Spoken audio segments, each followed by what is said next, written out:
Bonjour, on continue donc le cours sur le calcul intégral et après avoir vu la procédure pour calculer des primitives, on va maintenant calculer des intégrales. Je vous rappelle que l'objectif est donc de calculer l'aire de la surface qui est comprise entre le graphe et l'axe des x coincé entre A et B. Et bien maintenant qu'on sait faire des primitives, enfin pas encore tout de suite, on va apprendre à le faire, on va pouvoir calculer donc une intégrale. Cette R va être notée de la manière suivante. Vous voyez donc, c'est cette notation-là. On va appeler ça une intégrale. Et ça sera donc ce signe un petit peu bizarre, que vous avez entreaperçu sur l'outil en ligne que je vous ai montré dans le cours précédent, entre les bornes A et B. Donc je mets la borne A en indice inférieur, la borne B en indice supérieur, f de x, dx. Alors déjà, comment ça se lit, ce symbole mathématique? Ça se lit intégrale de la fonction f entre les bornes A et B, ou de A à B. Voilà, c'est comme ça que ça se lit. Le symbole ici, on a l'impression que c'est un S allongé. Eh bien, si c'est ça que vous pensez, vous avez raison, puisque c'est un S. C'est le signe somme. Alors, le signe somme, vous le connaissez déjà. Quand vous faites la somme d'une suite de nombres, vous utilisez le symbole sigma, le S grec en majuscule, pour avoir la suite de nombres. Eh bien, le S allongé, qui est donc le symbole qu'on utilise pour l'intégrale, c'est le signe somme pour une fonction. C'est-à-dire, je ne vais pas additionner une suite de nombres, je vais additionner une infinité de nombres, puisque ce sont toutes les valeurs que f prend entre la borne A et la borne B. Quant au dx, qu'on rajoute ici juste après la fonction, je n'insiste pas, je dis juste que c'est une convention d'écriture, et c'est ça qu'il faut mettre pour que notre intégrale soit écrite correctement. Le d étant une histoire de différentiel, mais voilà, j'arrête mes explications là, je n'ai pas plus d'apport théorique à vous faire. Considérez ça comme juste, ça s'écrit comme ça, et sans vous poser plus de questions. C'est pas très grave. Alors voilà, en fait, notre R sera le résultat de cette intégrale. Et quel calcul se cache derrière cette intégrale? Eh bien, voilà la formule du calcul. C'est tout bête. Une fois que vous avez calculé votre primitive, la primitive de la fonction qui est à l'intérieur de l'intégrale, vous allez faire le calcul numérique suivant, parce que là c'est un calcul numérique, c'est grand f de b moins grand f de a. Vous allez calculer la valeur de la primitive sur la borne supérieure, moins la valeur de la primitive sur la borne inférieure, et à la fin ça vous fait un chiffre, et ça vous donne la surface, l'aire de la surface que vous êtes en train de considérer. Alors, il va falloir peut-être donner une unité à notre R. Alors, si vous n'avez pas d'unité par défaut, vous allez utiliser l'UA. U.A, c'est l'unité d'air, c'est-à-dire c'est l'unité standard quand il n'y en a pas. C'est-à-dire c'est le nombre de carreaux. Souvenez-vous de la première vidéo que j'ai faite en disant on va compter le nombre de carreaux qui est à l'intérieur de notre surface. En gros, une unité d'air, c'est un carreau de 1 sur 1 d'après notre repère orthonormé. Si par contre vous avez des vraies unités en x et en y, par exemple le centimètre, à ce moment-là vous utilisez l'unité habituelle, c'est-à-dire le centimètre carré. Donc pour calculer notre intégrale, ça se fera en deux étapes. La première étape est théorique et un petit peu dure, c'est d'ailleurs la plus dure. La deuxième étape est calculatoire, et c'est un calcul numérique.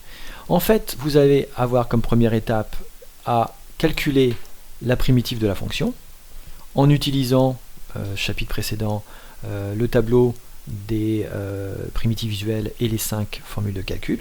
Et une fois que vous avez calculé votre primitive, donc c'est un calcul qui est un peu équivalent à celui de la dérivation, sauf qu'on le fait dans l'autre sens, une fois que vous aurez fait ça, après, vous faites le calcul numérique. Vous pouvez le faire en deux étapes, c'est-à-dire calculer grand f de a, calculer grand f de b, donc vous remplacez x par a puis x par b, ça vous fait deux chiffres et il faut faire la soustraction. Et ne vous trompez pas, la soustraction c'est grand f de b d'abord, moins grand f de a. Il faut d'abord faire grand f sur la borne supérieure, moins grand f sur la borne inférieure, et vous avez l'aire de votre surface.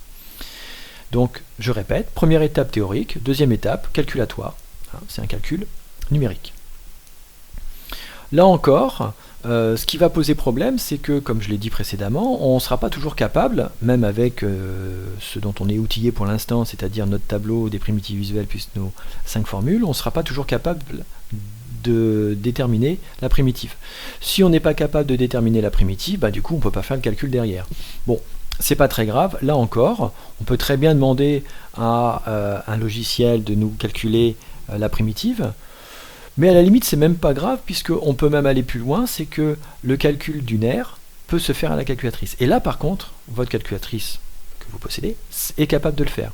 C'est-à-dire qu'on va tracer la fonction, et pour calculer l'aire de la surface coincé entre donc le tracé supérieur, le tracé de votre fonction et l'axe des x coincé entre les bornes A et B, ça par contre votre calculatrice sait le faire et je vous le montrerai tout à l'heure. Je vous dis juste où ça se trouve, mais on fera l'application sur l'exemple ultérieurement. Sur Casio, c'est dans la touche Gsolve, qui nous servait pour faire les mini, les maxi. Et vous verrez, il y a une touche qui reprend le symbole intégral, qui va nous permettre de le faire. Et dans TI, c'est pareil, c'est dans les calculs, seconde trace, et là pareil, c'était le fameux menu où il y avait mini, maxi, etc.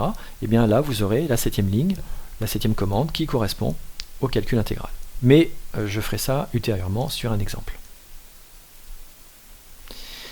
Parce que là, avant de faire l'exemple sur la calculatrice, on va le faire à la main. On va le faire en calcul formel. J'ai la fonction affine, qui est j'ai pris une fonction toute simple, x plus 1, donc c'est un trait affine.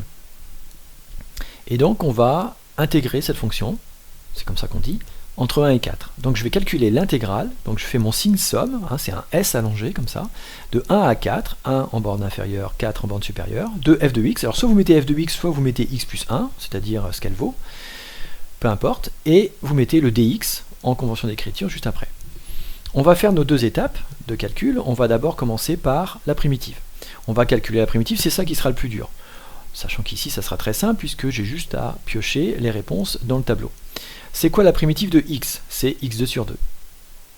C'est dans le tableau. Et la primitive de 1, c'est un x. C'est entendu x. Et je mets le plus c, parce qu'on m'a toujours dit qu'il fallait mettre un plus c à une constante près, dans ma primitive. Ok. Donc là, la primitive, elle a été pas très compliquée, elle était accessible, donc on a pu la faire. Deuxième étape, maintenant, je vais calculer mon intégrale, et donc pour calculer l'intégrale, il faut que je fasse la primitive en 4, moins la primitive en 1. Grand F de 4, moins grand F de 1. Là, vous voyez que je vais étape par étape, parce que c'est la première fois qu'on fait un calcul d'intégrale, je vais d'abord calculer F de 4, et ensuite calculer F de 1. F de x, grand F de x, c'est x carré sur 2, plus x. Donc, grand F de 4, c'est 4 au carré sur 2 plus 4. Plus C. Alors, 4 au carré, ça fait 16. 16 divisé par 2, ça fait 8. 8 et 4, 12. Pas besoin de sortir une calculatrice pour faire ça. Ensuite, je fais le calcul en 1. Donc, grand F de x, c'est x carré sur 2 plus x. Donc, ça fait 1 carré sur 2 plus 1. 1 au carré, ça fait 1. 1 sur 2, ça fait 1 demi, 0,5. Et 0,5 plus 1, ça fait 1,5. Plus C. Là, vous voyez, je laisse pour l'instant les plus C. Vous allez voir ce qui se passe après. Et je vais maintenant faire le calcul, grand F de 4, moins grand F de 1. Donc je vais prendre grand F de 4, 12 plus C, moins grand F de 1, 1,5 plus C. Je vous recommande, non, je reformule, je vous oblige à mettre des parenthèses. Si vous ne mettez pas de parenthèses, mettez tout le calcul que fait F4, F de 4, et grand F de 1, entre parenthèses, parce que sinon vous allez avoir des problèmes avec le signe moins, notamment, qui est ici. Si vous ne faites pas ça, vous risquez d'avoir des changements de signes qui ne seront pas appliqués. Donc je vais faire 12 plus C, entre parenthèses, moins 1,5 plus C, entre parenthèses. Si je développe le calcul, ici mes parenthèses ne servent à rien, je peux les enlever. Par contre, attention, ici, j'ai une parenthèse devant un signe moins devant une parenthèse, donc le signe moins, je vais devoir l'appliquer sur chaque terme. Donc le 1,5 devient moins 1,5 et le plus C devient moins C. Et là, qu'est-ce qui se passe? J'ai un plus C qui apparaît dans la première primitive et un moins C qui apparaît dans la deuxième primitive, oui, puisque je fais la primitive en 4 moins la primitive en 1. Et en fait, cette histoire de plus C moins C, de la constante C qu'on traîne comme ça de manière théorique depuis le départ, en fait, elle s'élimine. Bon, je l'ai fait une fois, je ne le ferai pas deux. À partir de maintenant, lorsque vous faites le calcul numérique, là vous voyez j'ai mis le plus C parce qu'on me le demande Donc moi je suis quelqu'un d'obéissant, on me demande de mettre un plus C à la fin de ma primitive, je le fais. Mais après, quand vous allez faire le calcul numérique, vous le laissez tomber. Pourquoi? Parce que en fait, il y a un plus C qui apparaît, il y a un moins C qui apparaît, et finalement, la lettre C disparaît, la constante disparaît. Et ça, je l'ai fait sur l'exemple, mais ça sera ça à chaque fois. Donc plutôt que de s'embêter avec du plus C moins C, en fait, je vais juste faire 12 moins 5. Et 12 moins 5, ça fait 10,5. Unité d'air, puisque bon, j'ai pas d'unité particulière, ni en X, ni en Y. Donc je répète, ici, j'ai tenu compte du plus C, mais en fait, à partir de maintenant, vous pouvez laisser tomber. Alors, on va essayer de retrouver le résultat graphiquement. Regardez bien ce qui se passe sur mon tracé. Donc j'ai tracé la fonction x plus 1, voilà, et je regarde ce qui se passe entre 1 et 4. Donc je prends, j'ai assuré toute la surface qui se situe entre la fonction et l'axe des x, coincé entre les bornes 1 et 4. Je retrouve ce que j'avais expliqué tout au début du cours, mon trapèze. Un trapèze, c'est pas très compliqué, on va juste avoir à appliquer la formule. Grande base plus petite base sur 2, le tout multiplié par h. Ici, b, la petite base, c'est ça. Hein. La grande base, c'est ça. Et la hauteur, c'est l'écart entre les bases. Autrement dit, la petite base, c'est 2 cm, enfin 2 unités. Hein. C'est 1, 2, 3, 4, 5 unités pour la grande base. Et j'ai 1, 2, 3 unités entre les deux bases. J'applique ma formule qui dit quoi? Qui dit que je vais faire la moyenne des bases. Donc si j'ai 5 pour la grande base, 2 pour la petite base, la moyenne c'est 3,5. Hein, 5 plus 2, 7, divisé par 2, 3,5. Et je multiplie par l'écart entre les deux bases, j'ai un écart de 3. Et 3,5 fois 3, ça fait 10,5. Et on retrouve notre 10,5. J'aurais pu compter le nombre de carreaux. Les carreaux ici, j'en ai 1, 2, 3, 4, 5, 6, 7, 8, 9. Là, j'en ai la moitié ici et l'autre moitié là, donc ça fait 10. Et là, la moitié d'un rectangle de 1 sur 1. Et ça me fait 10,5. J'aurais pu aussi le faire comme ça. En tout cas, j'ai fait la méthode graphique, mais je l'ai aussi fait de manière formelle grâce au calcul intégral. Dans la vidéo suivante, je vous montre comment le faire à la calculatrice.